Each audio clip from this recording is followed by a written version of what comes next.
ফিরে আসেন ভাইয়া, ফিরে আসেন। নিজের হায়াত আপনার হিসাব আপনার কাছে, আপনার হিসাব আপনার কাছে, আপনার হিসাব আপনার কাছে। যুবক ভাইয়া, বন্ধু নষ্ট হইও না বন্ধু, কেউ কাউরে মনে রাখে না রে দোস্ত। এই ঈদ পরবর্তী এই আজকে 2-3 দিনে অনেক অ্যাক্সিডেন্ট হইতেছে, অ্যাক্সিডেন্ট হইতেছে। হ্যাঁ, আজকে আমার চান্দিনা, আমি এখন গেছি শ্বশুর বাড়িতে দুপুরে, এই আস যাওয়ার সময় শুনতেছি যে আস্তা বাস ফিলারের লগে, কারেন্টের ফিলারের লগে লাগাই দিছে, ফিলার এটা ভাঙ্গা গেছে ডাইরেক্ট পুরাটা বাসের উপর। প্রায় 20 জনের মতো, এর মধ্যে 3 জন জায়গাতে মারা গেছে, বাকিটা একেবারে হাত পা ভেঙে গেছে। দোস্ত, রং তামাশার এই দুনিয়া, তোমরা আমি হাত জোড় করে বলি, তোমরা যারা মোটর সাইকেল চালাও, প্রিয় ভাই আমার, এই পাগলা ঘোড়া চালাইও না তোমরা। এরকম চালাও তো ঠিক আছে, তোমার প্রয়োজন, কিন্তু তুমি এমন করো কেন? এটারে লইয়া এরকম দৌড়াও কেন? কে দেখে তোমার এটা? আর মানুষ বুঝি তুমি এত জোরে চালাইলা, হাত পাও ভাঙ্গা লাইলা, মানুষের তোমারে বললো সাবাস বেটা, তুই বেটা বদর যুদ্ধের সৈনিক বেটা, শাহজালালের হাতিয়ার তুই বেটা, তুই শাহজালালের সৈনিক, তুই যে সুন্দর মোটর সাইকেল চালাইছ বেটা, এই তো শাহজালালের সৈনিক। হ্যাঁ, এটা বদর যুদ্ধের হাতিয়ার, গর্জি উঠু কারে, এটা বদর যুদ্ধের হাতিয়ার, এটা শাহজালালের সৈনিকের। আজ তোমরা নওজোয়ান একটা চুলের ফ্যাশনের উপরে মজা পাইয়া গেলা, একটা মোটর সাইকেলের উপরে খুব তৃপ্তি হয়ে গেলা তোমরা, অথচ মুসলমানের রক্তে তোমাদের জিন্দেগি। আহা, এই ছেলেরা তোমরা কি করছো আমি বুঝি না বাপ। কেমনে পারলা এমন সুন্দর একটা জীবন মোবাইল দেখে দেখে শেষ করে দিতে? আল্লাহর জন্য জীবন দিবা কখন? মুসলমানের জন্য চোখের পানি ঝরবে না কখনো? ফিলিস্তিনি মায়ের আহাজারি তুমি শুনবা না কোনোদিন? মজলুমানের আহাজারি পৌঁছবে না কোনোদিন তোমার কানে? এই জন্য ভাইয়া, গুনাহ ছেড়ে দাও, তওবা করো বাপ। এই ঈদের দিন থেকে নিয়ে পর্যন্ত যারা গুনাহ এবং নাফরমানি আর অশ্লীলতা আর বেহায়াপনা, মোবাইলে হোক আর বাস্তবিকে হোক, যেমনেই হোক, আল্লাহর নাফরমানিতে কাটাইলা, দয়া করে দোস্ত নিজের উপরে রহম করো, মাফ চাও, তওবা করো।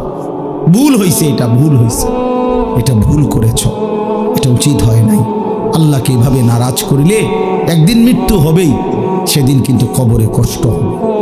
আর অব্যাহত গুনার কারণে বয়স্ক বাবা আপনাদেরকে বলি, খোদার কসম বাপ, যে সমাজে অশ্লীলতা বেহায়াপনা বেড়ে যায়, সেই সমাজে নিজেদের ঘরের কন্যা, নিজেদের ঘরের বোন, তাদের ইজ্জতের নিরাপত্তাও কমে যায়। যে সমাজে মদ বেড়ে যায়, নেশা বেড়ে যায়, জুয়া বেড়ে যায়, সেই সমাজের মেয়েদের চারিত্রিক পবিত্রতাও কমে যায়, কমে যায়। কোনো না কোনো ফান্দে, কোনো না কোনো অসতের খপ্পরে পড়ে যায়, কোনো না কোনো চরিত্রহীন লম্পট যুবকের খপ্পরে পড়ে যায়। একদিন চরিত্র আখলাক সব নষ্ট করে আখিরাতও বরবাদ হয়, দুনিয়াও বরবাদ হয়। এই জন্য নিজেদের পরিবারের পবিত্রতার জন্য একজন আরেকজনের চেষ্টা করা উচিত। যার যেদূর সাধ্য আছে এতটুকুর ভিতরে হলেও একজন আরেকজনকে, নিজের কন্যা, নিজের ছেলে, নিজের মেয়ে, অথবা যার যেটুকু সামর্থ্য আছে, এটুকুর আলোকে একে অপরকে গুনাহ থেকে ফিরাবার জন্য চেষ্টা করা উচিত। সবাই হাত পাও ছেড়ে দিলে আসমানের ফেরেশতা এসে ঠিক করবে না।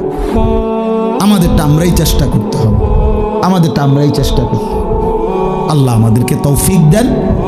ঠিক কখন অন্তরের মধ্যে আল্লাহর ভয় আসে, সেটা মহান আল্লাহ পাকের ফয়সালা, আল্লাহর ফয়সালা। কেউ এক কথায় বদলে যায়, কেউ 1000 কথায় বদলে যায়, কেউ 1000 বছরও বদলায় না, বদলায় না। এই জন্য আমি অনুরোধ করতেছি, তোমরা প্রিয় ভাই, সন্তান, নওজোয়ান সবাই আল্লাহর কথা মনোযোগ দিয়ে শোনো। সব সময় ভাইয়া আল্লাহর কথা দিল দিয়ে শুনবা। মসজিদে জুমার বয়ান মনোযোগ দিয়ে শুনলে ভালো, দিল দিয়ে। আমার এটা সব সময়ের পেরেশানি, আমি এটা একটু বেশি বলি, বেশি পেরেশানি করি। কম হোক, যেই কোনো যুবক, মুসলমানের ঈমান মরে না। যারে আল্লাহ তাআলা ঈমানের দৌলত দিছেন, এটা চিরতরে নিঃশেষ হয়। লা তাবদীলা লিখালকিল্লাহ, আল্লাহ তাআলা বলেন আমি আমার সৃষ্টির মধ্যে কোনো পরিবর্তন হবে না। তো এই জন্য আল্লাহ তাআলা নবীজি যে বলছেন প্রত্যেককে আল্লাহ তাআলা, এই কথাটা বুঝো ভাই, তোমরা বসবানি ভাই, বউ তোমরা বউ, তোমরা তোমাদের কিছু বাইরে গিয়ে হাসো, তাহলে হাসার বাকি থাকলে বাইরে হাসো গিয়া।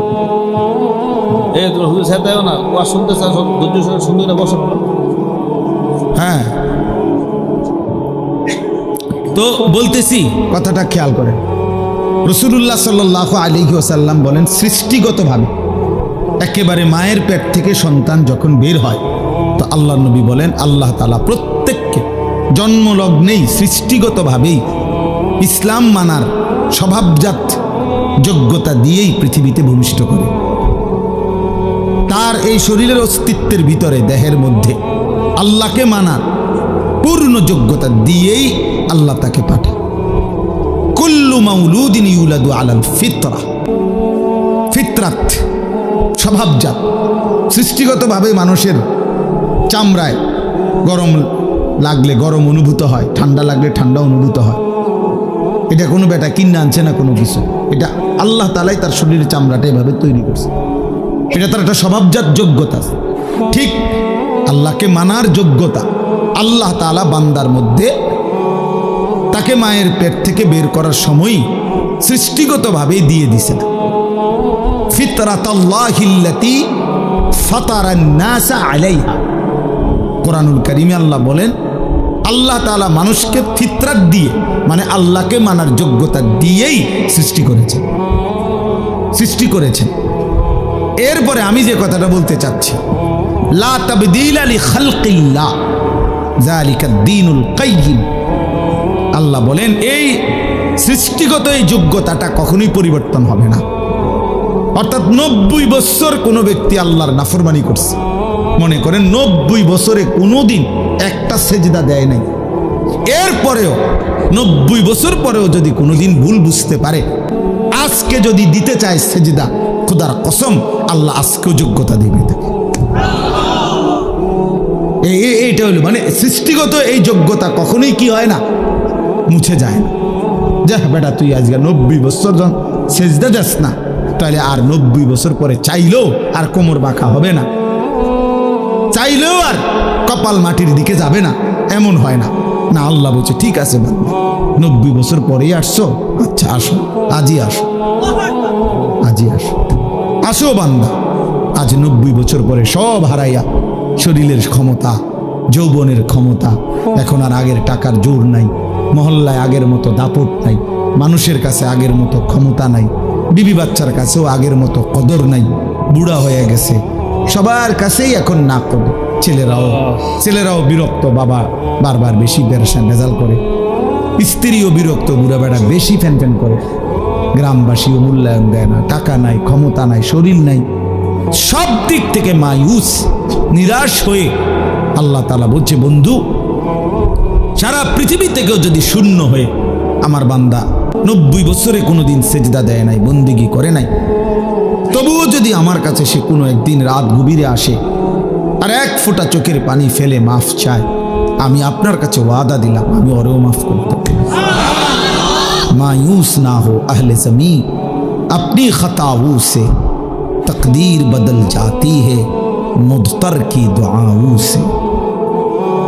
बुजुर्गाने दीन बोले निजेर गुनाहेर उपरे যত বেশি হোক আল্লাহর রহমত থেকে বান্দা নিরাশ হও, মায়ুস না হো, হতাশ হও।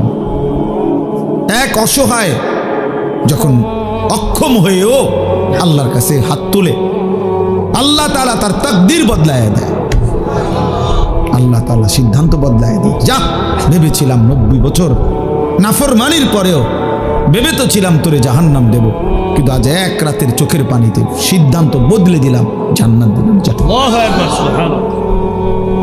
ফাউলাইকা ইউবাদদিলুল্লাহু সাইয়্যাতিহিম হাসানাত, আল্লাহ তাআলা বলেন আমি সমস্ত গুনাহ বদলে নেকিতে পূর্ণ করে দেব। ইল্লা মান তাবা ওয়া আমানা ওয়া আমিলা আমালান সালিহান, শর্ত হলো তওবা করতে হবে, শর্ত হলো আমার এই পুরা মেনে নিতে হবে, শর্ত হলো নতুন করে যে কয়দিন হায়াত আছে নেক আমল শুরু করে দিতে হবে। শুরু করো, ঠিক আছে, বলে আমি আর বাঁচবই কোদিন। আপনি যে কয়দিনে বাঁচেন, যে কয় ঘন্টা বাঁচেন, আপনি সমস্যা কি? আপনি কয়দিন বাঁচবেন মানে? এই জন্য এটা উচিত, এটা জরুরি বিষয়। তাইলে আমার বলার উদ্দেশ্য কি ছিল? যে সৃষ্টিগত যোগ্যতা, আল্লাহকে মানার, আল্লাহর সেজদা করা,